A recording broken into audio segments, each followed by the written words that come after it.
So my first question is, you founded the Center of Advanced Hindsight, right? And two of the initiatives are the Common Sense Lab and the Startup Lab. Very nice. Can you share with us what are your motivations of starting them? Yeah. I have always been a bit more interested in the applied side. So I value pure academic research. I think it's wonderful. But for me personally, I just don't have as much patience, right? Like good academics say, we'll study something for 20 years, and in 20 years we'll find something, and maybe somebody else will take it and do something positive in the world. I don't have that patience. Sometimes we have good ideas. Think about yourself, right? You have papers that you say, I wish somebody would have taken that paper and do something with it, right? We all have those papers. And when I was younger, I thought that would happen. And then I realized it's a little tough. We write papers, and then at the end we say managerial applications, but we don't take those too seriously. Yeah, nobody does. So for me, I try to make changes in the world faster. So I say, we already know something, let's start implementing.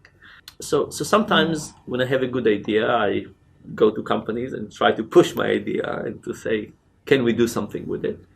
Over the years, I've transitioned my research from more academic research to more applied research, and my research center, the Center for Advanced Hindsight, to be more applied. And in particular, over the last 5 years or so, we've focused on questions of financial decision-making and health. And we've kind of tried to basically, we're about 40 people in the research center, so it's a relatively large research center, and we mostly work on applied projects. So in the financial world, we go into low-income neighborhoods or financial institutions for low-income people, and we go in and we study what's going on, and we propose mechanisms to improve what's happening, getting people to save more, to spend less, or to save for their kids' education. On the health side, we study what's holding people from exercising, taking the medication, eating better, and we try to improve things. So the center is kind of an umbrella. The Center for Advanced Hindsight is an umbrella for research on health, financial decision-making, mostly in the US, but some outside of the US, some in Europe, some in Africa, and now we hope to start working also here in China. Sometimes I start my own startup to take an idea and to make it into a reality. But in the last few years, we also accept startups into the lab. So we say, if you're working in the area of behavioral change and you want to come and hang out with us for a year, submit an application. And every year we take a few startups. And I see startups as a tool to take good ideas and get them out there to the world. And we have startups that are a good fit with the lab, right? So we don't take anybody. We take things that we already do research on, something we can contribute. They come, they hang out with us for a year. They usually want to stay a second year. We usually let them, and we together develop their ideas and try to get them out. You have been bringing beauty to the world and enriching people's lives, helping them how to make sensible decisions. Very good on that. What is your upcoming innovation on this? So first of all, let me say something. In general, I look at all the places where I think human potential is much higher than we are experiencing. I look at this gap and I think about how do we make it smaller. So if you think about all the waste, time, we waste our time, we waste our health, we waste our money, we waste energy, global warming, and of course hate is something else. And for all of those, I think that human potential is very high, and what we have right now is not that good. And I'm trying to figure out how do we use research to narrow that gap. And one of the things that I've been interested in the last few years has been motivation at the workplace. And every time I've gone to a company in the US and in other countries, never done it in China, and have tried to improve motivation, I realize it's really easy. And that actually is quite sad, right? Because it means that if it's easy to improve motivation, it means companies are not doing a good job at it. And I've been thinking about all the places where we're mismanaging human motivation, right? And imagine the gap between what we have to do if we don't want to lose our jobs, right? Just the minimum required, and what we could do if we're very excited about what we're doing, right? Let's talk about our jobs as teachers, you and me. If we want to teach next semester, we can just take the material from last semester and do very little changes. If we want to work hard at it, we can look at recent events, we can look at changes, we can update, we can look at the classes again and try to figure out what to do differently. And this gap is very large between what we have to do and what we could do if we're truly excited about what we're doing. So recently I've been trying to measure employee motivation and how companies treat their employees. And the dependent measure I used is performance in the stock market.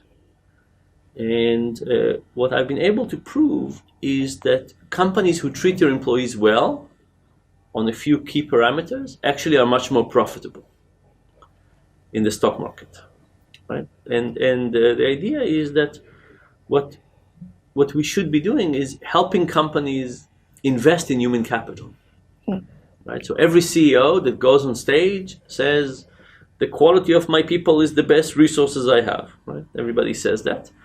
But then you look at how they look at their employees, and that's not the case, right? If you look at the yearly report of companies, every time a company buys a warehouse, it's an investment. Every time they invest in human capital, it's a cost, right? We don't think about human capital as R&D, but it is R&D, right? That's the engine of growth for every company. And I don't know how it is in China, but in the US, I have a feeling that the HR departments, human resources, are kind of at the bottom of the hierarchy, right? We did all the companies, right? You have, depending on the company, but you have IT and you have management and you have HR is like together with compliance. They're just about employee benefit. They're not really looking at them as the engine of growth. But HR is incredibly important and trying to understand people's true motivation. So, and by the way, I don't think it's because people are unkind. I think it's just that we don't truly understand motivation. And also the world is changing, and the world of difficult production, right? Building roads and trains and so on. That's a very different world for motivation compared to the motivation of the knowledge economy. Right? All of a sudden in the knowledge economy, you can find motivation that we used to find only outside of work. Right? People used to work hard, hate work, and have fun outside of work. But now we can find at work things like a sense of meaning and purpose and competition and fulfillment and teamwork, and lots of things are coming in. And if you can harness that, everybody could be better off. So my next kind of big project is to try and improve how companies treat human capital, both because it's morally the right thing to do, but also because it's profitable. For companies, they need to start thinking about investing in human capital in the right way. If researchers and graduate students who would like to conduct research that similar to what you have been working on, could you give them some advices?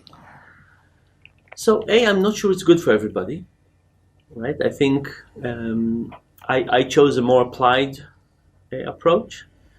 I basically, lots of academics have a theory that they like, and I study this theory, right? Or I study this approach. I just try to make a positive impact, and I care less about the theory, and it doesn't fit everybody, right? And I don't think there should be lots of academics like me. I think it's good to have a few people like me, but I think overall academia is great, right? People should do what they're good at. Like. But if somebody wants to do more applied work, I think the first principle is to be open to which opportunities are there, because doing field studies take a long time, and if you have an idea of one study that you want to run, it will be really hard for you to find a partner you could run it with. Like, I can't run a real study on healthcare or on financial decision making without the help of an institution. Right? It's not something I can bring people to the lab and just study it myself. Right? I really need to make a change. You need a partner who has access to people. So one key is to be open-minded and to say, I want to have an impact on financial decision making, and then look at lots of partners and try to find the opportunity, because it's not easy to find a partner who would eventually work for you.